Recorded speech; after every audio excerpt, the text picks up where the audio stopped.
portal movement continues at Nebraska. Is this good, bad, or are we indifferent to it? Let's talk about it next.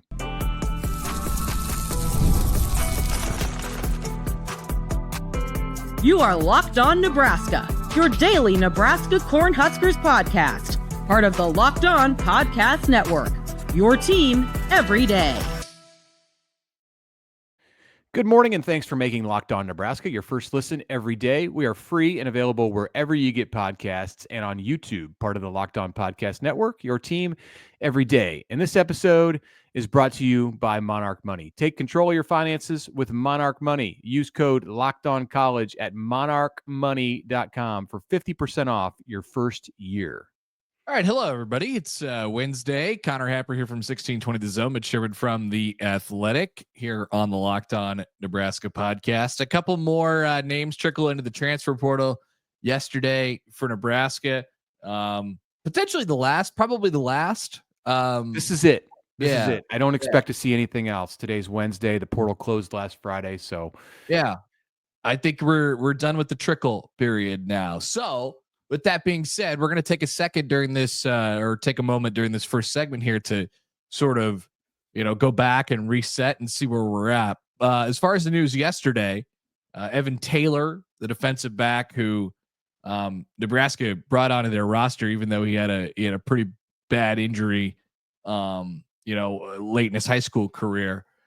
He entered the transfer portal yesterday, probably feeling that the path to playing time was very long and arduous for him. Tight end turned defensive lineman Ian Flint went into the transfer portal. Defensive lineman David Borchers and wing-eating champion. Oh, that's right. Thank you. Those pictures, I got to tell you, those pictures are going to live forever. So David Borchers is going to go into the transfer portal now, and I think I don't know if there's like an actual site or something like that, but he should make that like, I'm imagining like a Facebook, like a transfer portal Facebook. He should make that his profile picture. I don't know if that's going to help him land with a new team or hurt him, but it's out there, that's for sure. He got his transfer portal moment. We speculated that maybe Jack McAllister would get his transfer portal moment and be able to punt to the media or punt period during the scrimmage last Saturday at the Husker games, and that didn't really materialize. The punts came out of a machine when the media people caught them. But Borchers stepped up, and as he left Nebraska, he made a mark for sure. He met the wing-eating champ. Yeah, he met the moment. And then wide receiver Hayes Miller also entered the transfer portal for Nebraska. Mitch, I got to be honest with you, I have never heard of that person. You don't know who Hayes Miller is? I've never once heard of that person. I'll tell you. Hayes Miller came to Nebraska through the same tryout camp that Jalen Gramstad shined at. So, yeah, he was a small college player, may have been junior college from Kansas. See, I know a lot about him too, but he ran a nice time and looked impressive at that post-grad camp last summer. Most of the news out of that day, or the attention, was on Gramstad and another quarterback who attended the camp. Other quarterback might have been a teammate of Hayes Miller or played in the same conference, but Miller's the one who ended up on the Nebraska roster, stuck around for 10 months or so, and now he's leaving. Would not have been part of the 105. Right. If there is ever a 105. And I don't think any of the people that I just mentioned would have probably been a part of it. No, probably not. No. Probably not. They joined. We talked about Grant Segrin for a little bit yesterday. The tackle, he would have been on the 105 definitely for Nebraska. And then Nico Ottamanelli, DeAndre Barnes, Hardley Gilmore, and Jack McAllister. Those were the spring portal entrants for Nebraska. So nine went in, which is it's a probably a high number in comparison to what you see at other schools. But other than Grant Segrin, there's nothing there that really even has the possibility to impact the team that you'll see on the field in the fall. Yeah. I mean, Hardley Gilmore, right? Like, I mean, he entered the portal because he was he was removed from the team. That's a guy with a lot of talent, and there was some upside there, but it didn't work out. Absolutely. I overlooked Hardly Gilmore as I made a blanket statement about those players. And Hardly Gilmore is a he could be an NFL player at some point if he realizes his potential as a wide receiver. But as far as the players who went in after the spring, there's not an impact player in that group. Evan Taylor could have been when he committed to Nebraska, but as you said, the injury, and he's been in the program for 2 years, and Nebraska has a lot, probably too many defensive backs on the roster. Maybe not too many for this year, but too many for the situation when it eventually does become 105. And then Jack McAllister, Nebraska just removed his set of skills. There's a very particular set of skills that Nebraska needs at punter, and Jack McAllister does not have them. No, he does not. He is not the Liam Neeson in this category. So there probably would have been 3 guys out of the 9 who would have made the 105. I mean, we're going to take 3 kickers with Ivanelli. So Gilmore, I mean, we said there what we said about him. McAllister, basically the same deal. Removed the set of skills, and Segrin was the mild surprise out of all the mild sauce on the buffalo wing of the surprises of the transfer portal season. So here's where we stand right now. You're looking at closer and closer to your 2025 Nebraska football roster. There's 90 players that are back. There's 20 players that are coming in as freshmen. There are 13 players that have entered the roster via the transfer portal who are still on the roster as of right now. That brings our grand total to 123 at the moment. This is as low as it's been at Nebraska in quite some time. I don't know if during the Mike Riley or Bill Callahan era, these were outside coaches who didn't possess the same kind of affinity for the walk-on program that the likes of Scott Frost or Bo Pelini or Frank Solich did. Although both of those coaches understood the importance of it to Nebraska, I don't know that it ever got this low, 123 in their years as head coaches at Nebraska. So they're getting closer to where it's going to eventually have to be. We're about a week away from having a better understanding on what happens with Judge Wilkin and the House settlement case. She issued her ruling last week and gave the NCAA and the major conferences, who are the defendants in this case, 14 days to come back to her with a plan. You have 14 days. And so I think next week, in the first week of May, we'll get some kind of a plan from the NCAA about how they are going to get to 105 over likely a period of years. There may be a number that's set this year, and I would think it would be in the 115 to 120 range. So Nebraska at 123 is sitting in pretty good shape. We'll talk in the third segment of this program where Nebraska might be still looking to add some to that 123. But as far as who left, Connor, I was expecting when the portal opened and ahead of the portal opening that we would get more of a surprise than what Grant Segrin provided. I thought there would be at least one player who you could have seen in contention for a starting spot come August, and that did not happen. Yeah, I guess you just probably factor that into the equation simply out of it's a probability clause, like, hey, I mean, chances are you're gonna lose somebody, but it didn't happen. I didn't think it would, to be honest with you. I thought it would be a really a dead portal period for Nebraska, and it ended up being that we knew that there was going to be people that jumped into the portal for a variety of different reasons, and that's what we have here. So I would call what Nebraska had was basically a trimming, basically. Not that all of it was done by Nebraska's doing, but some of this was player led, and the guys that entered the portal made their own decisions. But it was a pretty good trim.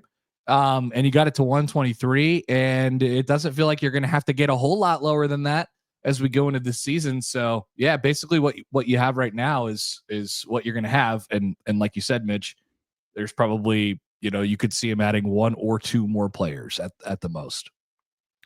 Yeah. So there it is. There's Nebraska's roster for the most part, 123 players. As we go into May, Nebraska football will, as Dylan Raiola put it, they're going to take about 4 to 5 days off after the spring. So Sunday, Monday, Tuesday, Wednesday, we're at day 4 right now. They're back. He probably means weekdays, and they have final exams coming up. They still go to school. So they'll be working out through the month of May among themselves. Corey Campbell, the strength coach, will undoubtedly be involved. And then you get to June, and there's a lot of team activity in June. So we're a month away from really, I think, getting to a part of the season, a part of the off season that's equally as important. The coaches, some people might say, more important because you have the full team. There are 7 freshmen among those 20 who were not a part of the spring, but they're all going to be there in June. Nebraska should have a player or two to add from the portal in June. So we'll keep marching forward toward that. Let's take a break. When we come back, something else that involved a player on the Nebraska roster and a sponsorship that he received, which could have significant ramifications for Nebraska and college football down the road. We'll talk about that next. But first, a word from Monarch Money. Do you ever wonder where all your money went? It's a natural thing to wonder, but guess what? Monarch Money is here to help you out. Between dining out, online shopping, entertainment, it's easy to lose track, and that's where Monarch Money comes in. Your personal CFO, giving you full visibility and control over your finances. Monarch Money is not just a budgeting app; it's a complete financial command center. You could track all your accounts, investments, and spending all in one place. So you stop managing your money and you are able to start building that wealth. It has all-in-one convenience. Instead of juggling multiple apps to track where you're at, you could use Monarch to check your finances, track spending, and even plan long-term goals. Take control of your finances right now with Monarch Money. And here's the deal. Use the code LOCKEDONCollege at monarchmoney.com for, get ready for it, 50% off your first year. monarchmoney.com. Code LOCKEDONCollege, all one word, for half off of your first year with Monarch.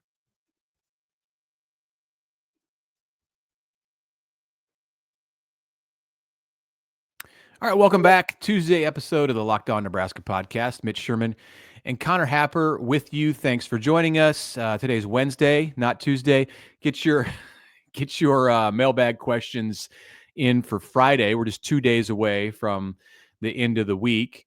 We will answer those in our Friday episode. Did I say Tuesday at the start of the podcast? No, I just did. I said it I said it right as we came out of that ad read. I said it's Tuesday, and then my head told me no. Yesterday was Tuesday.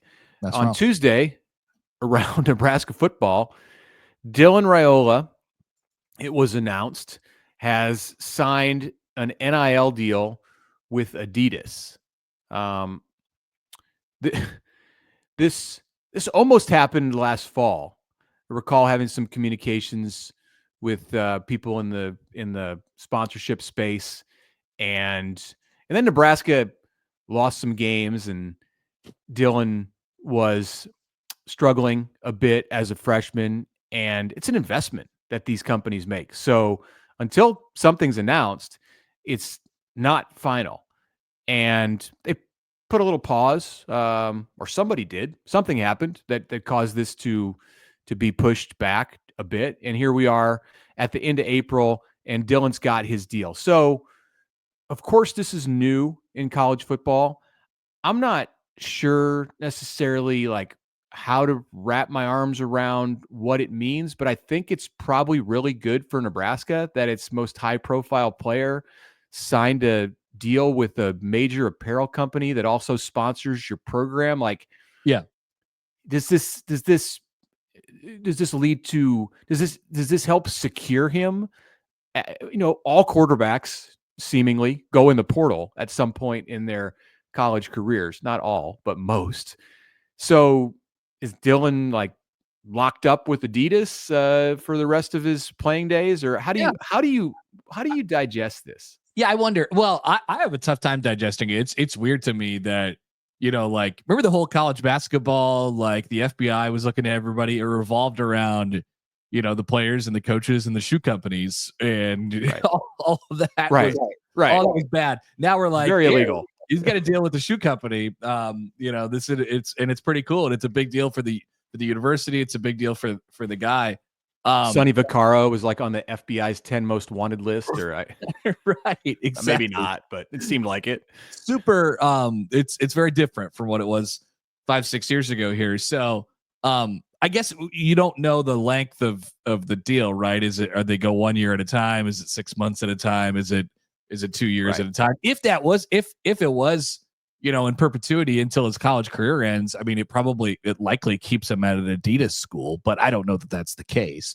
Probably not. But he's probably thinking for himself right now, hey, I'm at an Adidas school. By the way, his one of his mentors, Patrick Mahomes, is. Oh, I'm sorry. Is there a connection between them? He is basically Mr. Adidas now. He has his own line of Adidas stuff, and they've really highlighted Texas Tech because of Adidas has really highlighted Texas Tech because of Patrick Mahomes. I still have a really tough time like making sense of all these things. It's good for Dylan that he gets highlighted, and I think like it is the kind of thing you get when you're getting superstar type of treatment. Like Dylan has kind of gone from, yes, he's a really highly rated prospect. He's got a bunch of potential. He's playing at Nebraska, a high mark Adidas school, one of the schools that Adidas I think cares about a lot because of how big Nebraska's brand is. He's setting himself up for, he's setting himself up for some stardom if he could back it up with some good play on the field this fall. So I think there's that piece of it too, and what the moves that he's made this offseason. Yeah, the hope would be that for Dylan that he can then turn this into a contract with Adidas when he becomes a professional. And there's already a precedent at that with that at Nebraska, in that Lexi Rodriguez had an Adidas deal, signed an Adidas deal last year. Actually, it may have been right after the volleyball day in Nebraska event the year before. Oh, and now she's an Adidas athlete as a pro volleyball player in the League One uniform in Omaha. What's funny to me, and this is maybe where I have I'm struggling with like how this resonates and why it resonates. So there's a popular NFL aggregator, kind of maybe you could say newsbreaker, Mr. Dove Kleiman. That guy sucks. I see him come across. It's not even a person. It's like a fake thing. It's like a burner now, basically. I did see that the video that they put out, the video of Dylan getting sacked in the flag football game. Is that what you're referring to? No, although I think that Dove has fallen into the Dylan Raiola content machine. Like there's a lot of engagement when this account tweets about Raiola. I don't know why. Why is that? So it's garbage. Yeah, right. He's not listed as like a big Heisman candidate. He's not on these lists of top 10 quarterbacks. So what's with the fascination? Yesterday, 19 hours ago, Dove Kleiman report. It's not a report. It's like it's been announced, but whatever. Correct. Nebraska QB Dylan Raiola has signed an NIL deal with Adidas, the same company that sponsors his mentor Patrick Mahomes.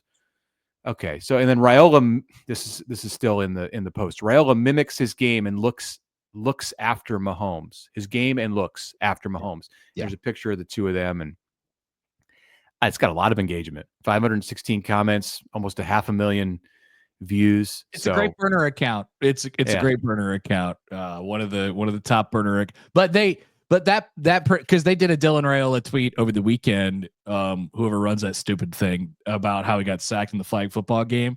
And, people are like, he is for whatever reason, he doesn't say much, he is a lightning rod. He's a bit of a lightning rod. And I think it's the whole Mahomes thing. And he hasn't really acknowledged any of that stuff. He doesn't feel like he has to shake it or anything like that. I think he feels like he's just playing, and credit to him, because, it'd be easy to engage with garbage like that. He'll be at Big Ten Media Days this year, I'm sure, and in Vegas.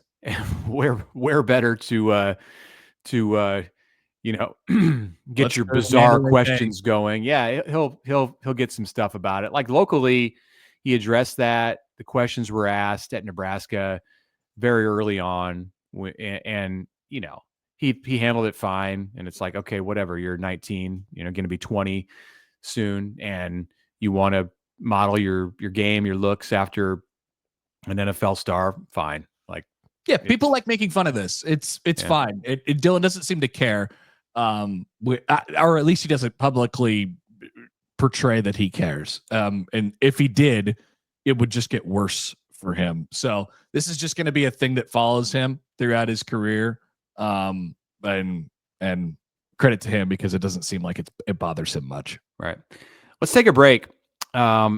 Stop talking about Dylan Raiola and Adidas, and we'll come back and address what I saw Tuesday night in person at Haymarket Park, and we'll get back to some portal talk about what Nebraska might be looking to still add as the summer comes toward us. That is next.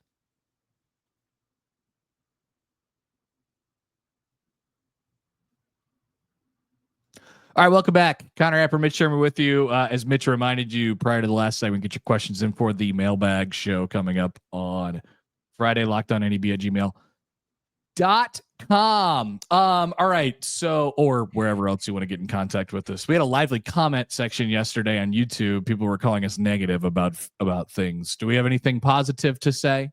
What were we being negative about? I don't know. I can't even remember. What was the topic yesterday? Are people still interested in spring ball? As if that matters at all. Yeah, well, we made a show out of it. Okay. It's a national trend. So, all right, we're on to maybe we can get some mailbag questions about that, and we'll revisit it on Friday. But there's something very positive from yesterday, so it's time to be positive. And the positivity is that the calendar is turned to May, or will turn to May in a couple days, and Gabe Swanson is still on Nebraska's baseball team, which means he's about to hit 700 for the next 4 weeks. Yeah, he turns into Aaron Judge in May. It's an odd thing that happens every year. This will be the third year in a row. And he got an early start on April 29th. Last night at Haymarket Park, Nebraska hosted Kansas State, trying to avoid being swept in a 3-game season series, a little different kind of 3-game series. Huskers played in Manhattan, and they also met the Wildcats in a tournament in Texas early in the season. 2 victories for K-State, and it looked like the Cats were headed for a third until Gabe Swanson stepped to the dish with 2 outs, bottom of the 9th, bases loaded, Huskers down 2, 1-0 pitch, slams it into the left field corner, and Nebraska walks off with a 7-6 victory against Kansas State, which is a likely NCAA regional team. Mm-hmm. So nice win for Will Bolt's team. Bolt was ejected from this game for arguing balls and strikes in the 8th inning. So I was sitting right behind the Nebraska dugout, and there were a bunch of fans and some of the coaches, apparently it was Will Bolt, chattering at the home plate ump for his inconsistency. Sure, it wasn't the best called game from what I saw, but Bolt was he took an early exit, and then Nebraska won, so they're 22-23 heading into May. If it works, it works. With who's coming in? Minnesota coming into Lincoln this weekend. That's what we said yesterday, correct? I believe that's right. Yeah. I believe that's right. Yeah, so I went to the game with my son Zach. We had like so it was like the one day we've had off from his baseball out of a 7-day stretch. So of course we went and Saw more baseball. watched the game in Lincoln. Yeah. I mean, it's a really nice win for them, and that's what it's going to be all about. Like, can you get hot at the right time? We mentioned it one of the last 2 days. Like, the schedule really lightens up for them. There is an opportunity to go get wins. So do that. See where it lands in the Big Ten tournament, where it will be pool play and then into like a semifinals and a finals. Is very odd. Do you know the Big Ten baseball tournament format this year? It's hilarious. I do not. Oh, No. It's very funny. It's there's 12 teams. They go into 4 pools, of 12 teams, and they round robin. Each team round robins their pool. So 4 pools of 3. Is this like it's almost like it sounds like Olympic soccer? Yes, and it is. It is. And then the winner of each pool goes out into a semifinal and then a final, and it's hilarious. What are the tiebreakers like in the pool? Like if there's 2 and 1 you play 2 games. You're right. Yeah. So you play 2 games. You could have 3 1-1 teams. You could theoretically. That's a great question. I didn't even think about that. God. Also, there's gonna be 40 games in like 3 days at the Chuck Box in downtown Omaha. Hopefully Dan and the crew got that field ready to go, because it's gonna be dry. Is this gonna be like the tiebreaker is gonna be like what you have in like the USSSA state tournament in Nebraska, where there's like 46 teams and everybody plays 2 games, and then they reseed the entire field, and it's based on like, runs allowed, run differential, all kinds of, it works. I mean, we have to beat this team by 4 in order to get into the next stage of the tournament. It's hilarious. It's not how baseball was meant to be played. So Nebraska brings in its closer last night for a 9-out save attempt, and he ended up getting the win, Luke Broderick, because he gave up the lead, and then Nebraska came back. And I made a comment to my son sitting next to me that this maybe wasn't a great idea to bring in the closer, because you don't want to compromise anything about his readiness for the weekend, since the weekend games are really all that matter for Nebraska the rest of the way. I get it, it's Tuesday, but 9 outs seems like a lot if you're going to potentially need him on Friday to shut down a game. And the gentleman sitting to Zach's left said, "Hey, this is a big RPI game." And I said, Nebraska's not getting in that large berth. Right. And then that was the end of the conversation. So he probably hates me now, but very dismissive, probably super, super dismissive and condescending. I'm really, really sorry if it came off that way. The YouTube comments are going to love that. They're going to love that. Yeah. So if let's take his point. Nebraska's in the 60s in the RPI. I think it went up to 63 after the victory last night. If the Huskers go 10-0 the rest of the way, that would be 3 sweeps and a victory against Creighton, which would be a good RPI win next Tuesday. They'll be 32-23. Right now they're 22-23 to enter the Big Ten tournament. It's a decent season. They would be red hot. Could that get into large? And they sweep through the Big Ten tournament, and no, forget the Big Ten. I mean, you sweep through the Big Ten tournament, you don't need to worry about it at large. I guess, but or you get to the finals and lose or something. Well, I'm just saying get in. I'm just saying, could they get in based on their resume in the regular season at 32-23, which means winning out?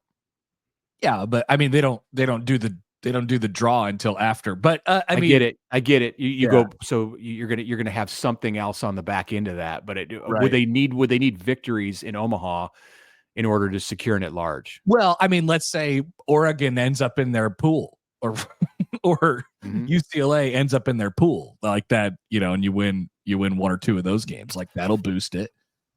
So I guess it's still there as an outside hope, but I don't see anything from Nebraska that makes me think they're going to sweep 3 series to end the season. In fact, you're asking them to rip off 10 to 12 games in a row, which is just not very baseball.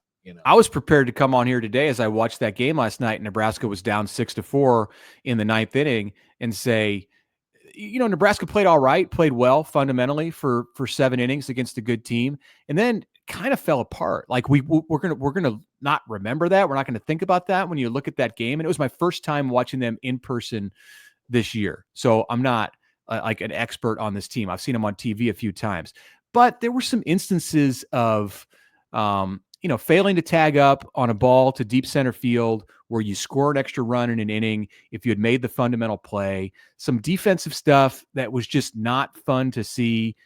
Pitcher throwing a ball into the stands on a bunt, pitcher throwing the ball into center field on a pickoff attempt after you had shut down a K-State bunt attempt.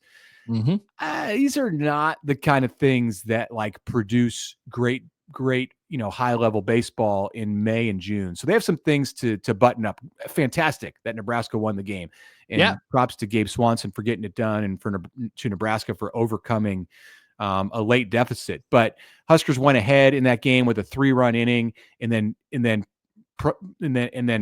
followed that up by allowing Kansas State to answer immediately with a 3-run inning of its own. So they're an unfinished product. They don't look to me like a great team, like a team that I'd expect to have a chance to do damage in a regional if they can get there. But there's still a good chunk of the season to prove me wrong. Yeah, and shout out to Nebraska for getting that win, because that means K-State has lost at least once to all 3 of the Division I Nebraska teams at this point. K-State's pretty solid. One more thing before we get out of here, the portal. We told you we were going to get back to that real quick. So additions to Nebraska's roster potentially over the summer here. We all agree universally that they're going to go out and find a punter, likely from Australia, and do rugby punts next year. Who that person is, I don't know that we have a lead on that yet. I'll look into that. I did hear a name. I'll see if I can get some more information on that. It's somebody who's currently in the United States with Australian roots. And then you could have a running back. We still await word, unless something's happened here in like the last couple of hours. We still await word from Marty Brown, the former North Dakota State running back, Omaha Creighton Prep grad, who's visited Nebraska and Miami and was also considering Cal as of this week. So Marty put a post on X late last night, thanking the Bison Nation for his time there, announcing that he had entered the transfer portal, which comes like a week after everyone knew that he entered the transfer portal. So I thought maybe that was like the precursor to something that was very imminent about where he was going to play for the next few years, but haven't heard that as of right now. Yeah, sounds like Cal's making quite the push there, as their entire roster got depleted, because they have some strife, I guess, between Justin Wilcox and Ron Rivera, who's in charge of their personnel right now. Is anyone still playing at Cal? All I've heard about is players, like skill players, departing Cal. So yeah, I guess they need some players. They might have a bunch of money to spend. They lost a really good running back in Jaden Knott, who ended up at Oklahoma. Yeah. So we'll see what happens with Marty Brown. We're on Marty watch for the foreseeable future, it seems. Okay. Is that it? Anything else we want to pass along today? That's all I got. I think that's about it they're going to do for the portal. I mean, if there's a defensive lineman out there, they might make a run at him, but no. Punter, potentially a running back. Yeah. All right. Appreciate you guys listening. Make this your first listen today. For your second listen, Damien and Keith are wrapping things up for this year's draft on Locked On NFL Draft. Check them out. Make them your second listen today. You can find it on YouTube or wherever you get your podcasts.